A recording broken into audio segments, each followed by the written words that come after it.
Début de lecture du cycle des psaumes. J'utiliserai la version œcuménique, texte liturgique. Psaume 1er. Heureux est l'homme qui n'entre pas au conseil des méchants, qui ne suit pas le chemin des pécheurs, ne siège pas avec ceux qui ricanent, mais se plaît dans la loi du Seigneur et murmure sa loi jour et nuit. Il est comme un arbre planté près d'un ruisseau, qui donne du fruit en son temps, et jamais son feuillage ne meurt. Tout ce qu'il entreprend réussira. Tel n'est pas le sort des méchants, mais ils sont comme la paille, balayés par le vent. Au jugement, les méchants ne se lèveront pas, ni les pécheurs au rassemblement des justes. Le Seigneur connaît le chemin des justes, mais le chemin des méchants se perdra.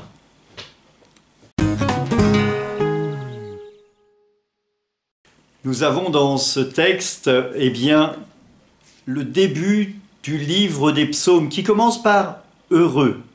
C'est une bénédiction. Heureux est l'homme, et l'homme qui se met à la suite du Seigneur, celui qui ne va pas avec les méchants, celui qui reconnaît que Dieu est présent dans sa vie et qu'il a une importance infinie.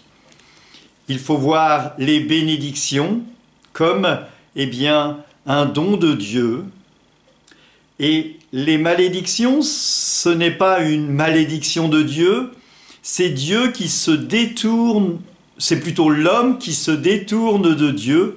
Dieu ne se détourne jamais de l'homme, au contraire, Dieu veut que l'homme se convertisse et qu'il vive. Et Dieu met devant nous le chemin du bien et le chemin du mal, nous dit le livre du Deutéronome. Je mets devant toi le chemin du bien, le chemin du mal, choisis le bien et vis. Alors, Dieu nous invite à choisir le bien, à être dans la grâce et la gloire de Dieu.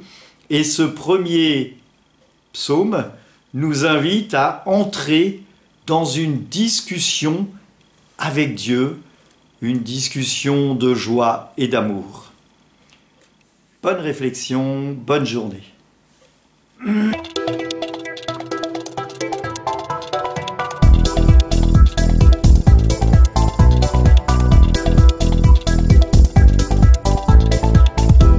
Psaume 2.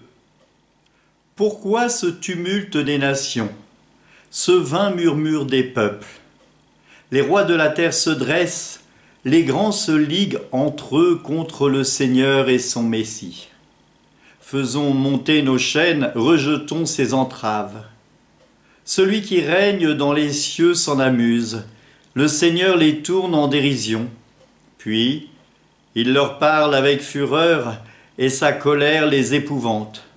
Moi, j'ai sacré mon roi sur Sion, ma sainte montagne. Je proclame le décret du Seigneur. Il m'a dit, « Tu es mon fils, moi aujourd'hui je t'ai engendré. Demande, et je te donne en héritage les nations. Pour domaine la terre tout entière. Tu détruiras ton sceptre de fer, tu les briseras comme un vase du potier. Maintenant, roi, comprenez, reprenez-vous, juges de la terre, servez le Seigneur avec crainte, rendez-lui votre hommage en tremblant, qu'il s'irrite et vous êtes perdus, soudain sa colère éclatera. Heureux qui en lui trouve son refuge.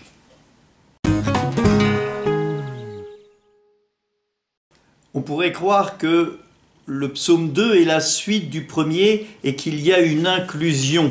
Le psaume 1 commence par « Heureux est l'homme » et le psaume 2 finit par « Heureux qui trouve en lui son refuge ».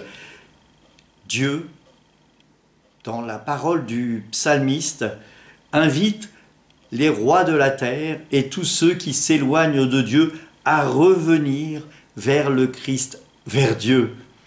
C'est la parole du chrétien qui parle là, mais vers Dieu. Et cette parole, il m'a dit, tu es mon fils, aujourd'hui je t'ai engendré, eh bien nous rappelle à nous, chrétiens, eh bien la parole du baptême de Jésus. Tu es mon fils. Aujourd'hui j'ai mis tout mon amour. À 2 reprises, le Christ dira ça, Dieu dira ça sur le Christ au baptême par Jean le Baptiste et à la transfiguration.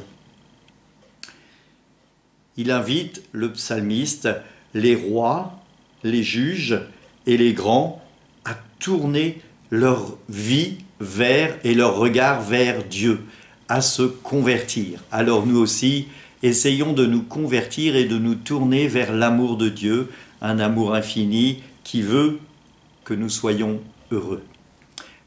Bonne journée.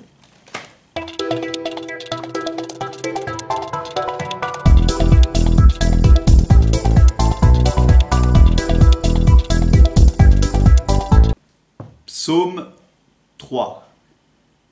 À David, lorsqu'il fuyait devant Absalom son fils.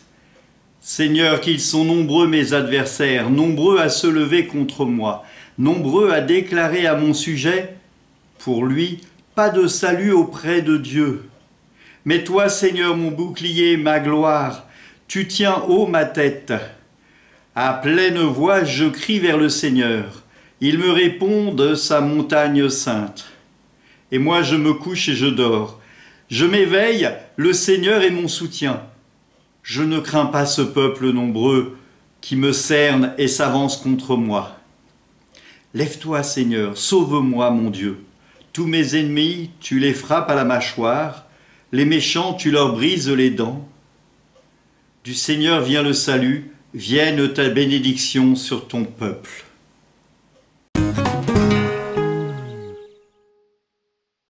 On voit dans ce passage David qui est traqué par Absalom et par ses gardes. Et il n'a pas vraiment peur pour lui parce qu'il a confiance au Seigneur. Et quelque chose qui est important, c'est de voir ce passage, la finale, du Seigneur vient le salut, vienne ta bénédiction sur ton peuple, tout en étant traqué. Ce qui importe le plus à David, qui est pour nous les chrétiens l'archétype du Christ, eh bien c'est le peuple. Est-ce que je fais confiance au Seigneur? Est-ce que même dans les moments les plus difficiles de ma vie, je mets ma confiance dans le Seigneur, comme l'a fait David? Bonne réflexion, j'espère que ce cycle vous convient.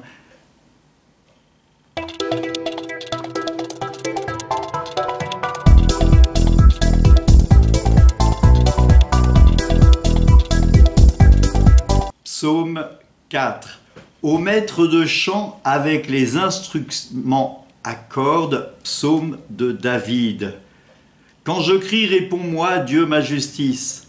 Toi qui me libères dans la détresse, pitié pour moi, écoute ma prière. Fils des hommes, jusqu'où irez-vous dans l'insulte à ma gloire? L'amour du néant et la course au mensonge.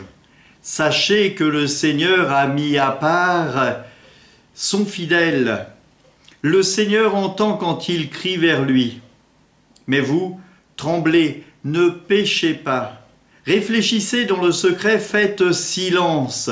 Offrez les offrandes justes et faites confiance au Seigneur. Beaucoup demandent qui nous fera voir le bonheur. Sur nous, Seigneur, que s'illumine ton visage. Tu mets dans mon cœur plus de joie que toutes les vendanges de leur moisson. Dans la paix, moi aussi, je me couche et je dors, car tu me donnes d'habiter, Seigneur, seul dans la confiance.